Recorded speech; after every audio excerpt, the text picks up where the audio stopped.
ਅੱਛਾ ਚੋਈ ਮੋਹਸਨ ਸਾਹਿਬ ਮੈਨੂੰ ਨਾ ਇੱਕ ਆਪਣੀਆਂ ਬੰਦਿਆਂ ਦੀ ਸਮਝ ਨਹੀਂ ਆਉਂਦੀ। ਚਾਰ ਜੀ ਨਾ ਇਹ ਮੰਗੇ ਤਾਂਗੇ ਤੇ ਜਾਣੂ ਬਣ ਜਾਣ ਨਾ ਕੋਪਾਂ ਛੋਪਾਂ ਵਾਲੇ ਤੇ ਉਹ ਆਪਣੀਆਂ ਲੱਗਦੀਆਂ ਨੂੰ ਆਪਣੇ ਜਿਹੜੇ ਅਜ਼ੀਜ਼ ਜਾਂ ਤਲਕ ਵਾਸਤੇ ਵਾਲੇ ਹੁੰਦੇ ਨੇ ਅੱਗੇ ਪੁਰਾਣੇ ਉਹਨਾਂ ਹੀ ਫਿਰ ਕੋਈ ਸਫੈਦ ਪੋਸ਼ ਵੀ ਹੁੰਦੇ ਨੇ। ਹਰ ਕੈਟਾਗਰੀ ਦਾ ਹਰ ਬੰਦੇ ਦਾ ਰਿਸ਼ਤੇਦਾਰ ਹੁੰਦਾ ਅਜ਼ੀਜ਼ ਹੁੰਦਾ ਤੇ ਉਹ ਉਹਨਾਂ ਨੂੰ ਸਮਝਦੇ ਹੀ ਕੱਖ ਨਹੀਂ ਐ। ਇਹ ਬੰਦਿਆਂ ਦੀ ਨਹੀਂ ਮੈਨੂੰ ਸਮਝ ਆਉਂਦੀ। ਇਹਨਾਂ ਦੇ ਬਾਰੇ ਕੀ ਤੁਹਾਡਾ ਜ਼ਹਿਨ ਹੈ, ਕੀ ਖਿਆਲ ਹੈ? ਕੋਈ ਗੱਲਬਾਤ ਕਰੋ ਨਾ ਇਹਨਾਂ ਦੇ ਬਾਰੇ। ਇਹ ਨਾ ਭਾਈ ਸ਼ਾਇਦ ਸ਼ਾਇਰ ਨੇ ਵੀ ਬੜੀ ਵੰਡ ਕੱਢੀ ਏ।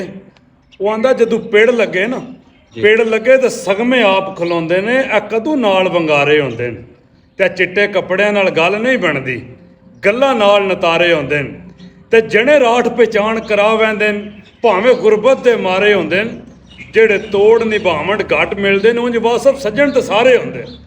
ਜੀ ਇਹ ਨਾ ਜੀ ਅਸੀਂ ਵੀ ਆਪਣੀਆਂ ਭੰਡੀਆਂ 'ਚ ਵੀ ਵੇਖਿਆ ਅੱਗੇ ਪਿੱਛੇ ਵੀ, ਫਿਰ ਜਿਸ ਦਿਹਾੜੇ ਦੀ ਹੋਸ਼ ਸੰਭਾਲੀ ਹੈ ਬੰਦਿਆਂ ਨਾਲ ਤਲਕ ਵਾਸਤਾ ਲੈਣ ਦੇਣ ਹੈ ਇਹ ਥੋੜਾ ਬਹੁਤ ਜਾਂਦਿਆਂ ਆਉਂਦਿਆਂ ਰਹੀਦਾ, ਵੇਖਦਿਆਂ ਰਹੀਦਾ।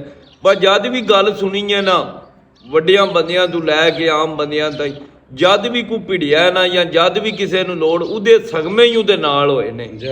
ਇਹ ਵੰਗਾਰੇ ਜਾਂ ਤਬਾਈ ਬੰਦੇ ਦੀ ਲਾ ਜਾਂਦੇ ਨੇ ਤੇ ਜਾਂ ਉਂਝ ਹੀ ਮੁੱਠੀ ਕਰ ਜਾਂਦੇ ਨੇ। ਬਸ ਅੱਲਾ ਦੇ ਹਵਾਲੇ, ਹੁਣ ਤੁਸੀਂ ਜਾਣੋ ਤੇ ਤੁਹਾਡਾ ਕੰਮ ਜਾਣੇ।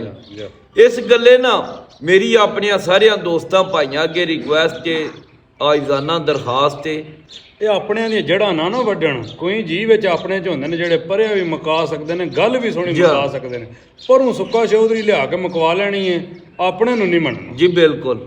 ਉਹ ਨਾਲੇ ਸਿਆਣਿਆਂ ਦਾ ਵੀ ਕਹਾਣ ਹੈ ਨਾ ਮੋਹਸਨ ਭਾਈ, ਆਪਣਾ ਸ਼ੇਰ ਕਦੇ ਵੀ ਨਾ ਮਾਰੋ, ਨਹੀਂ ਤੇ ਤੁਹਾਨੂੰ ਕੁੱਤਿਆਂ ਵੀ ਨਹੀਂ ਖਲੋਣ ਦੇਣਾ।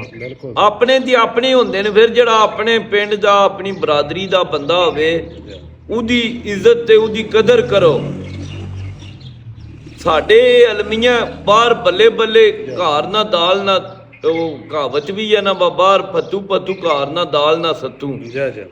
ਬੰਦਾ ਜਿੱਡਾ ਕਾਬਲ ਹੋਵੇ ਨਾ ਉਹਨੂੰ ਪਿੰਡ ਵਾਲੇ ਬਰਾਦਰੀ ਵਾਲੇ ਨਹੀਂ ਮੰਨਦੇ, ਬਾਹਰ ਉਹਦੀ ਪਈ ਪਈ ਹੁੰਦੀ ਹੈ।